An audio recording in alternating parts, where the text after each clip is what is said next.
When Big Shaq stops to help a homeless veteran, he thinks he's just offering a warm meal, but what he learns shakes him to his core. Jack Calloway, a forgotten war hero, isn't just another man down on his luck. He's a victim of a horrifying betrayal. As Shaq digs deeper, he uncovers a sinister cover-up that destroyed Jack's life. But the more truth he exposes, the more dangerous it becomes. Will Shaq bring justice, or will powerful enemies ensure this veteran's story is buried forever? Before we deep dive into this interesting story, subscribe to our channel and tell us where are you watching from. Share in the comments below. The sun hung low over the bustling city of Chicago, casting long shadows across its crowded streets. The sidewalks were alive with motion, business people rushing to appointments, tourists snapping photos of towering skyscrapers, and street vendors hawking everything from hot dogs to knockoff sunglasses. The din of honking cars, distant sirens, and murmured conversations created a symphony of urban chaos. Yet, on the corner of 7th and Main, amidst the life and motion, sat a man completely still. Jack Calloway. His presence was easy to overlook, almost as if he were part of the cracked pavement beneath him. Jack was in his early 50s, but his gaunt face and weathered features made him appear older. His sunken eyes, framed by dark circles, stared into nothingness, lost in memories he couldn't escape. A tattered coat hung loosely over his thin frame, and his boots, worn through at the soles, barely provided a barrier against the cold cement.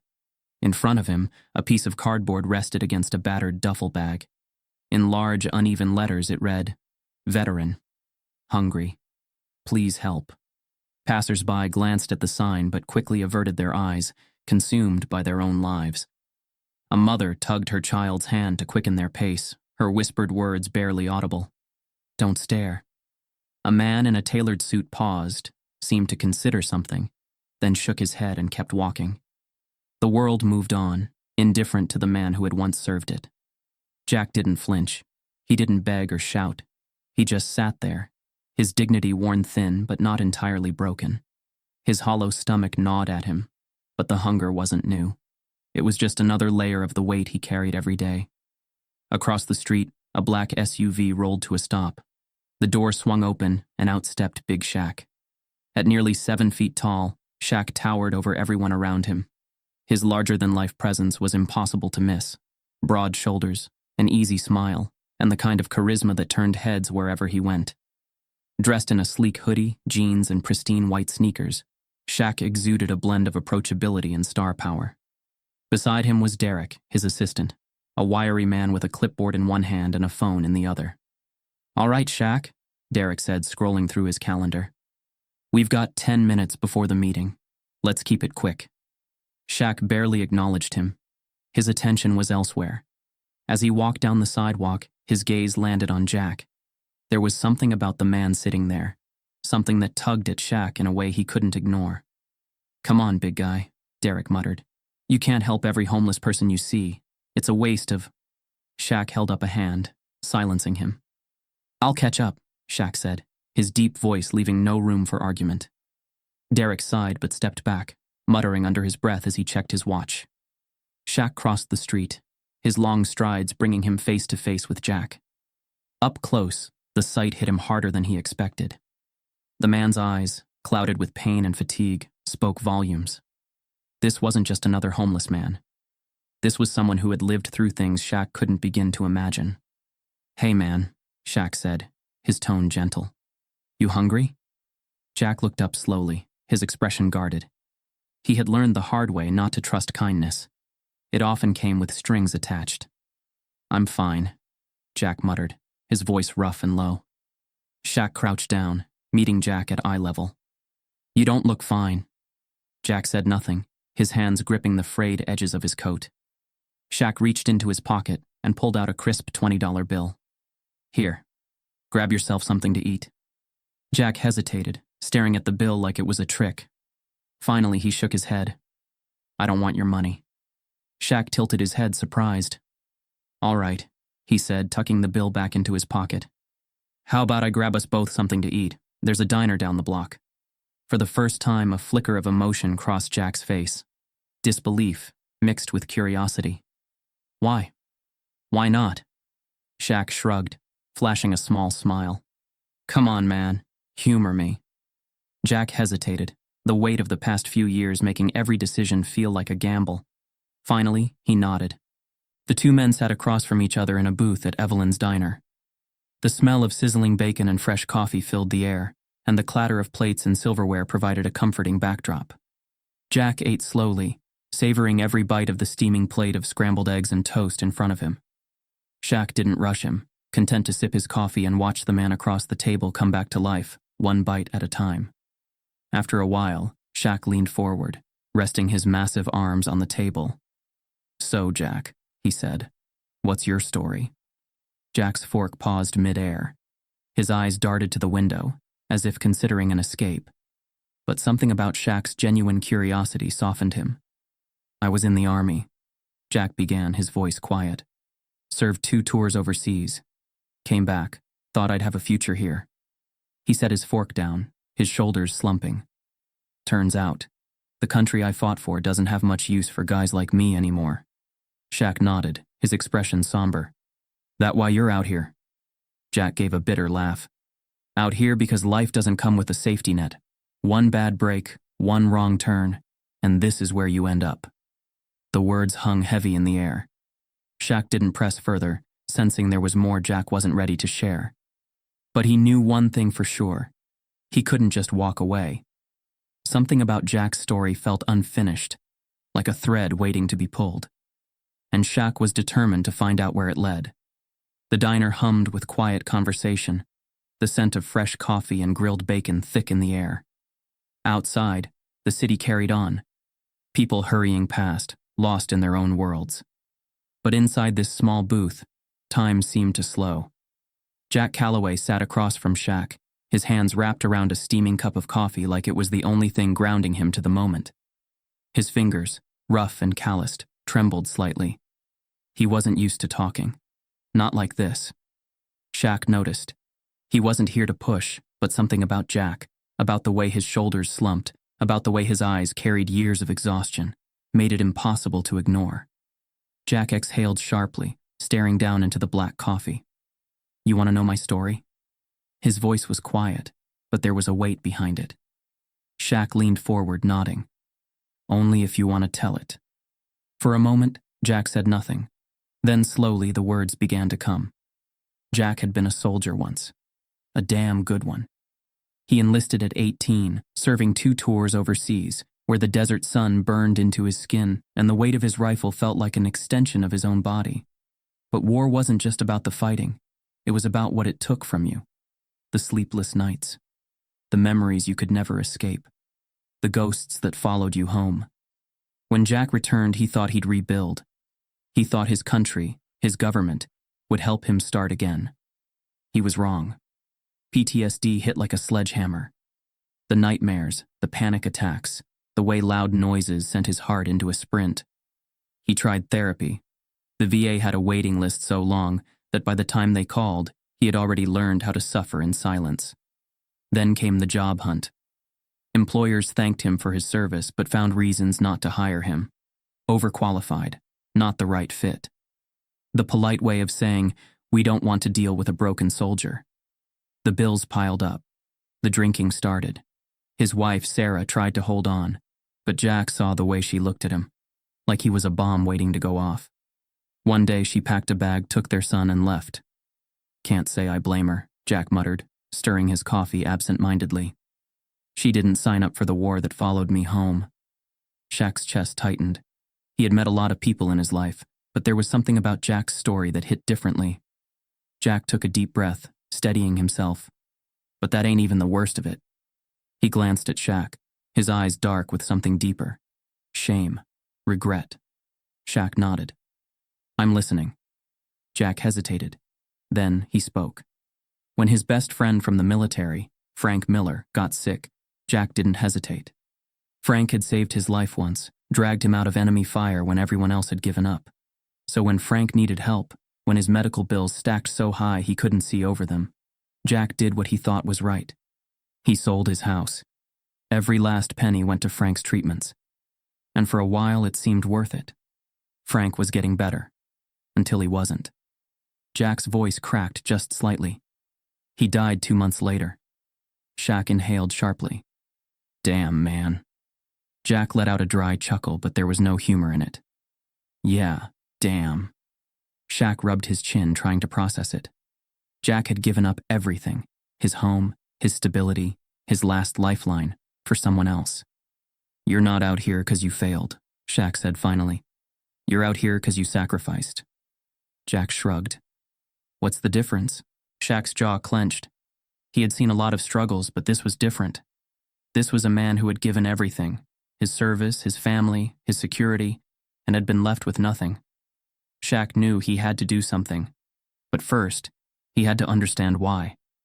Jack took a sip of coffee, his hands a little steadier now. But there was something else, something unsaid. Shaq caught it. What aren't you telling me? Jack hesitated. Then, he leaned in slightly, lowering his voice. You ever hear the name Colonel Graves? Shaq frowned. Can't say I have. Jack's lips pressed into a thin line. That's the man who ruined me. Shaq's eyes narrowed. How? Jack let out a slow breath, like he was debating whether to go any further. Graves was my commanding officer back in the day, had connections, high places, man was dirty, real dirty, ran operations off the books, took care of the ones who played along, buried the ones who didn't. Shaq's pulse picked up. And you didn't? Jack smirked, but it was bitter. Didn't realize what I was part of until it was too late. When I started asking questions, let's just say my career ended a lot faster than it should have. Shaq sat back, piecing it together. You think Graves had something to do with you ending up like this? Jack let out a humorless laugh. I don't think. I know. Shaq's curiosity turned to something else, something sharper. This ain't just about you, is it? Shaq asked. Other guys get pushed out too? Jack nodded. Dozens, maybe more. Shaq's stomach twisted. This wasn't just one man's bad luck. This was something bigger. And suddenly what started as a simple meal felt like the beginning of something much more dangerous. The city skyline glowed against the deep night, but inside Shaq's private study, the atmosphere was anything but calm. The air buzzed with tension as laptop screens flickered, displaying search results, military records, and classified reports. This wasn't just about helping a homeless veteran anymore. This was about exposing something bigger, something dangerous. Shaq leaned forward, hands clasped, his mind racing. Across the table, his assistant Derek and tech-savvy friend Alicia worked furiously, digging through files, connecting dots. This guy, Colonel Graves, Derek muttered, scrolling through a government database. He's got more skeletons in his closet than a graveyard. Shaq's jaw tightened. Like what? Alicia, her fingers moving rapidly across the keyboard, glanced up. For starters, embezzlement. Looks like funds meant for veteran support programs were funneled into private accounts. Millions of dollars just vanished. Shaq exhaled sharply, his fists clenching. And no one did anything? Derek shook his head. Graves covered his tracks too well. Fake shell companies, offshore accounts. He had connections high up, people who kept him safe. Shaq rubbed a hand over his face, frustration mounting. This wasn't just corruption. This was systematic betrayal, stealing from the very people who had risked their lives for their country. And Jack Calloway? He wasn't just another veteran down on his luck. He was a loose end that Graves had made sure was buried. Alicia suddenly froze, her eyes locked on the screen. Oh, damn. Shaq and Derek both turned to her. What? Shaq asked. Alicia hesitated, then spun her laptop around. Jack's military record. It's been altered. Shaq frowned, scanning the screen. Officially, Jack Calloway was discharged under dishonorable circumstances. Shaq's stomach twisted. That's not what he told me. Because it's not true, Alicia said firmly. I pulled an older version of his file from an archive. It shows an honorable discharge. But somewhere along the way, that got changed. Derek exhaled. They cut him off. Shaq shook his head in disbelief. They erased him. No wonder Jack had fallen through the cracks. With a dishonorable discharge on his record, he was ineligible for VA benefits, housing assistance, or even decent job opportunities. They hadn't just abandoned him. They had destroyed him. A heavy silence filled the room as the weight of the discovery sank in. Then, Alicia's phone buzzed. Her face paled as she read the message. Shaq noticed immediately. "What is it?" She hesitated, then turned the screen toward them. An anonymous text message. A chill ran through the room. Derek stood abruptly. "Okay. Nope. We are not messing with this." Shaq's expression darkened. "Somebody doesn't want this getting out." Alicia locked her phone, her voice a little unsteady. "This isn't just some internet troll. They know we're looking." Shaq exhaled slowly, his mind racing. Whoever sent this message wasn't bluffing. Derek looked at him seriously. "Shaq, maybe we take a step back. We got families, man." Shaq's gaze was unreadable. Then he stood. "Nah." Derek blinked. "Nah?" Shaq's voice was firm. "Nah. We ain't backing down." Derek sighed, rubbing his temples. "Dude, these are government-level people we're talking about. The kind that make people disappear." Shaq's stare was unwavering. "That's exactly why we keep going." Jack Calloway had already been erased once. Shaq wasn't about to let it happen again. The motel room was silent, except for the faint hum of the air conditioner struggling against the night's chill. Jack Calloway sat on the edge of the bed, his hands clasped together, knuckles white. His gaze was distant, fixed not on the present, but on a battlefield long behind him. Shaq and Derek sat across from him, waiting. No cameras, no distractions, just the truth waiting to be spoken. Finally, Jack exhaled, a tremble in his voice. "You want to know the real reason I ended up like this?" Shaq leaned forward. "Only if you're ready." Jack chuckled bitterly. "Ready?" He shook his head. "I've been running from this for years. Might be time to stop." Derek exchanged a glance with Shaq, then nodded for Jack to continue. Jack stared at the floor, his voice low and haunted. 2003, Afghanistan. I was part of a unit deployed for a covert op under Colonel Graves. We were told it was a standard recon mission. Go in, assess enemy movement, get out. But it wasn't. His jaw tightened, his fists clenching. We found a stash of American weapons, military grade. Stuff that shouldn't have been in enemy hands. Shaq's eyes narrowed. "You saying?" Jack nodded grimly. "They weren't stolen. They were delivered." Derek cursed under his breath. Jack's voice wavered. "We radioed for extraction, told Graves what we found. You know what he said?" He swallowed hard, his Adam's apple bobbing. "You were never there." Shaq stiffened. Jack's fingers dug into his palms. "He abandoned us, left us out there, no backup, no air support, just me and my team, bleeding, starving, waiting to die." A heavy silence filled the room. Jack exhaled sharply. "We waited 3 days. Then the insurgents came." Derek's face paled. "How many made it?" Jack's voice cracked. "Just me." Shaq's hands curled into fists. "That son of a..." Jack's breath hitched. "I watched my best friend bleed out in my arms, man. They begged me to hold on, to keep them alive. But I couldn't." His voice trembled. "I survived because I ran. I ran while my brothers were torn apart." His shoulders shook, his face buried in his hands. "And when I got back?" Graves had already rewritten the story. Labeled us rogue operatives who went AWOL. Our families got folded flags, and I got a dishonorable discharge. Jack's voice cracked. "They died as traitors." Shaq's chest burned with anger, but his voice remained steady. "You didn't betray them, Jack. Graves did." Jack let out a broken laugh. "Try telling that to the ghosts that keep me up at night." Jack stood abruptly, pacing. His breathing was ragged, his movements frantic. "You don't get it, man. I put my trust in him. I believed in the mission, and because of that, my men, my brothers, died. While that bastard got promoted, sat behind a desk, cashed his dirty checks like nothing ever happened." Shaq stood too, blocking Jack's frantic movement. "Look at me." Jack's hands were shaking. "I should have done more." Shaq's voice was firm but compassionate. "You survived for a reason, Jack. Maybe this is it. Jack blinked, his breath hitching. Shaq softened his tone. What happened to your team? That's on Graves. But letting him get away with it? That's on us if we do nothing. Jack swallowed hard. What if no one believes me? Shaq's lips pressed into a thin line. Then we make them believe. Derek leaned forward, rubbing his chin. Look, a testimony alone won't cut it. We need proof. Shaq nodded. We expose Graves, not just for what he did to Jack, but for everything. The missing money, the weapons deals, the cover-ups. Jack wiped at his face, trying to steady himself.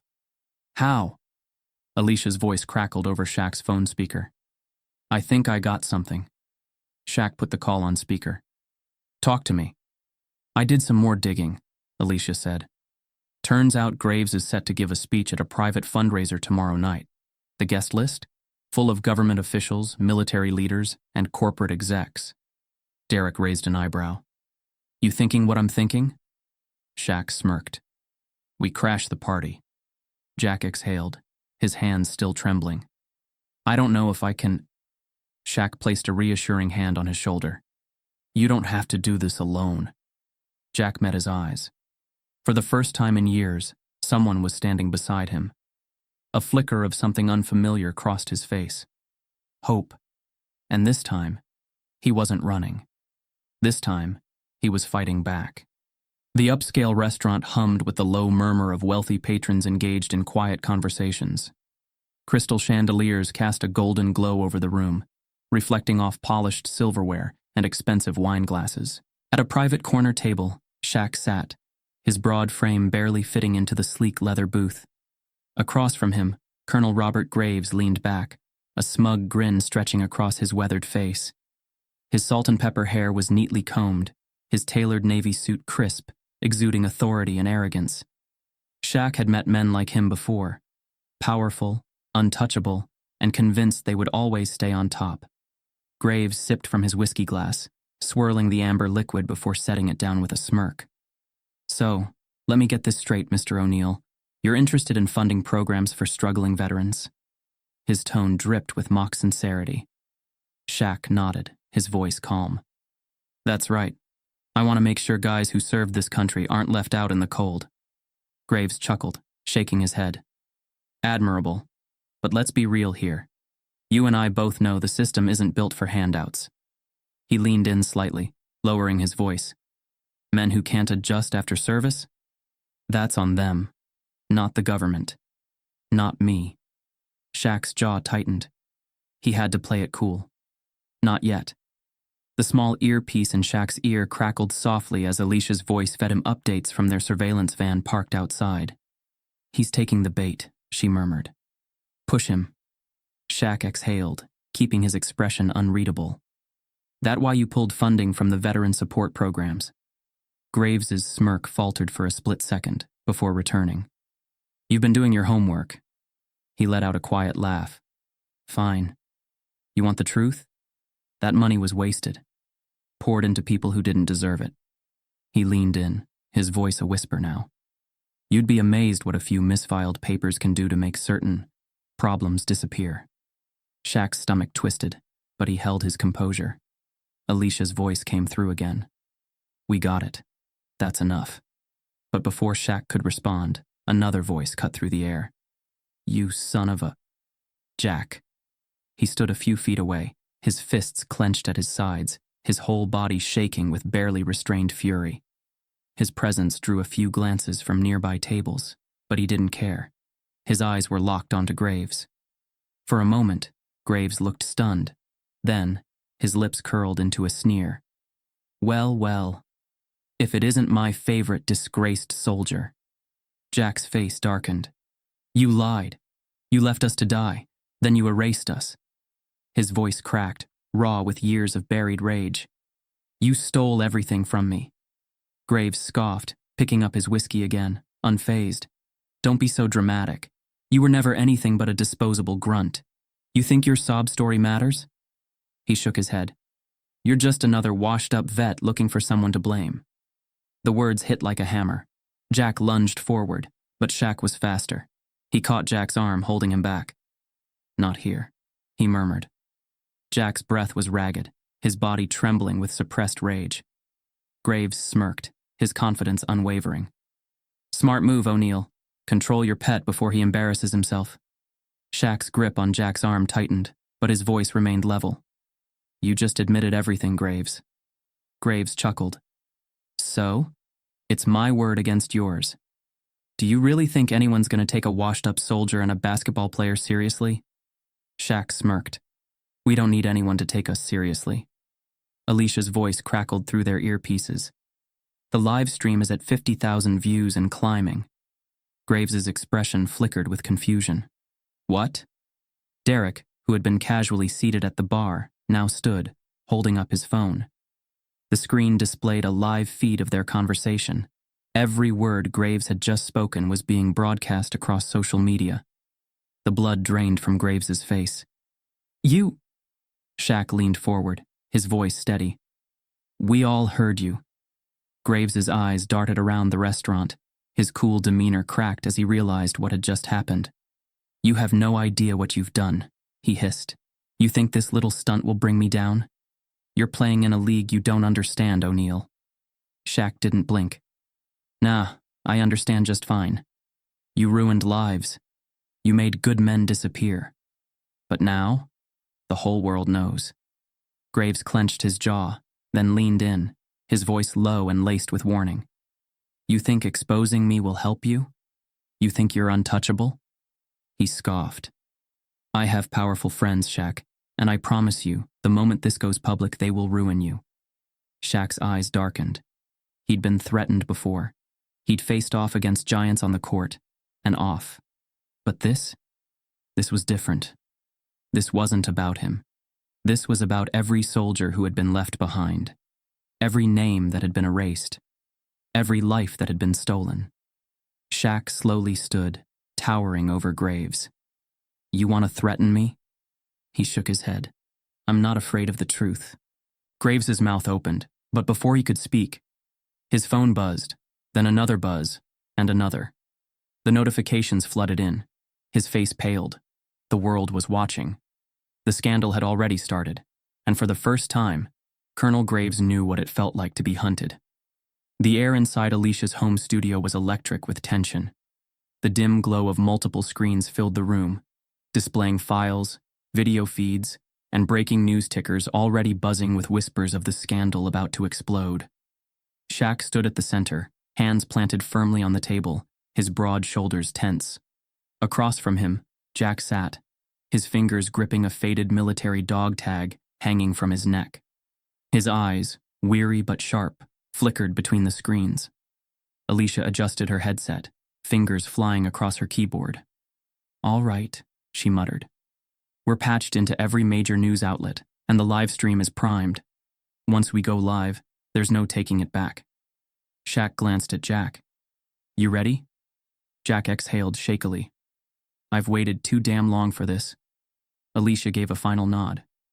Going live in 3, 2, 1. The broadcast began. The screen split into multiple feeds, one showing Shaq and Jack sitting side by side, another playing footage from the secret recording at the restaurant, and another displaying the falsified documents that had destroyed Jack's life. Shaq leaned into the microphone, his deep voice steady but full of emotion. For years, veterans like Jack Calloway have been forgotten, pushed aside, and even erased. But tonight, the truth comes out. The video of Colonel Graves's confession played in full. His smug voice filled the airwaves, admitting to corruption, dismissing veterans as disposable, and laughing about the lives he had ruined. Then came the real bombshell. Alicia pulled up military records on the screen. This is what Colonel Graves wanted buried. Jack Calloway was not dishonorably discharged. His records were altered, and he's not the only one. The broadcast shifted, revealing testimonials from other veterans, men and women whose benefits had been stolen, whose service had been erased, whose lives had crumbled under Graves' corruption. Shaq looked directly into the camera. These men and women fought for this country, and they were betrayed by the very system they swore to protect. Within minutes, the internet exploded. #JusticeForVeterans trended on every social media platform. News networks cut into their regular programming to air the expose in real time. The public response was immediate and furious. The country had seen corrupt officials before. But a military officer stealing from his own soldiers? This was a new level of unforgivable. The next morning, the streets were alive. Outside government buildings, outside military recruitment offices, outside the Capitol itself, thousands gathered, holding signs demanding justice. Veterans marched with medals pinned to tattered jackets. Families of fallen soldiers held framed pictures of loved ones who had never received the benefits they were promised. People from all walks of life stood shoulder to shoulder, their voices rising in unison. Justice for our soldiers. Hold graves accountable. No veteran left behind. The movement was unstoppable. News anchors broadcasted from the protests, interviews with veterans flooding the airwaves. Activists, celebrities, and politicians joined in, amplifying the call for immediate action. At a press conference, a reporter turned to the Secretary of Defense. "Sir, given these shocking revelations, what will be done about Colonel Graves and his crimes?" The official shifted uncomfortably before delivering the answer the world demanded. Effective immediately, Colonel Robert Graves is being placed under federal investigation. We will ensure that every affected veteran receives justice. Jack watched from Shaq's penthouse, his hands trembling as he gripped a cup of coffee. He had spent years invisible, his voice silenced. Now, the entire country was screaming for him. The knock at Graves' front door came early in the morning. A team of federal agents stood waiting, badges gleaming under the porch light. Graves, still in his silk robe, opened the door with a tired smirk. "Can I help you, gentlemen?" Agent Mitchell, a no-nonsense investigator, held up a thick file. "Robert Graves, you are under arrest for fraud, embezzlement, falsification of federal records, and conspiracy to defraud the U.S. government." The color drained from Graves's face. "This is ridiculous. I demand to speak to my lawyer."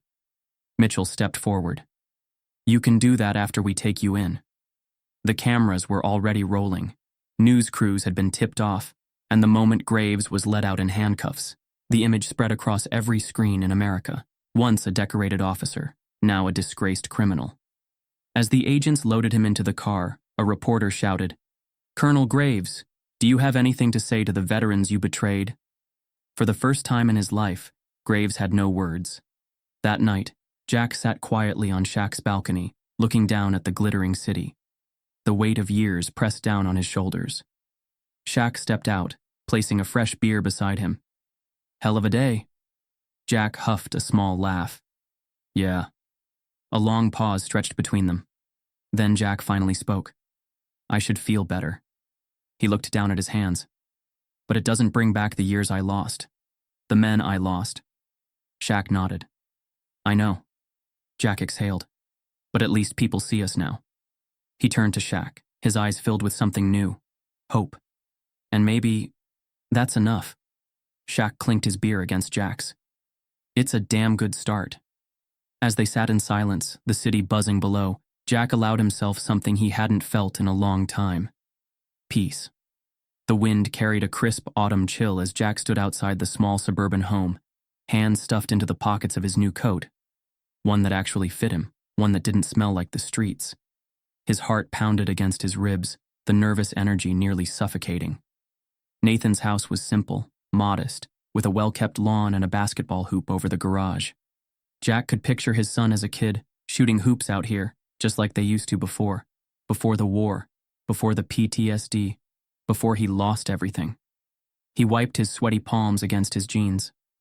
"You sure about this?" he muttered. Shaq, standing beside him, clapped a reassuring hand on his shoulder. "You came this far, man. Only way out is through." Jack swallowed hard and stepped up to the door. For a long moment he hesitated. Then, he knocked. Seconds stretched into eternity. Then the door creaked open. Nathan stood there. He looked older than Jack remembered, taller, broader, his face etched with years Jack had missed. But it was the eyes that hit the hardest. Hazel, just like his mother's, just like Jack's. For a moment neither spoke. The silence between them was thick with everything unsaid. Pain, anger, regret. Finally, Jack broke it. "Hey, kid." His voice came out rough, uncertain. Nathan's jaw clenched. "You're really here?" Jack nodded, his throat too tight to speak. Nathan exhaled sharply, rubbing the back of his neck. I saw everything on the news." His voice wavered. "I didn't know, Dad. I didn't know what happened to you." Jack swallowed hard. "I didn't tell you. Didn't want you to see me like that." Nathan's eyes glistened. "I thought you abandoned me." His voice cracked on the last word, and suddenly the dam broke. "I was just a kid, Dad. You came back from war and you weren't the same and I didn't understand. And then one day, you were just gone." Jack felt the weight of every year, every missed birthday, every unanswered call. "I'm sorry," he whispered. "I should have fought harder to stay. I should have—" But before he could finish, Nathan stepped forward and pulled him into a tight embrace. Jack froze for half a second. Then he clutched his son like a drowning man finding shore. For the first time in decades, he didn't feel lost. 1 week later, Shaq stood in front of a packed auditorium. The cameras flashed, reporters leaned in, and thousands watched online as he took the stage. Behind him, a massive banner read, "The Calloway Initiative. No veteran left behind." Shaq gripped the microphone, his deep voice steady and full of purpose. "We talk about honoring our soldiers. We hang flags. We have parades. But what happens after the confetti is gone? What happens when those same heroes have no place to sleep?"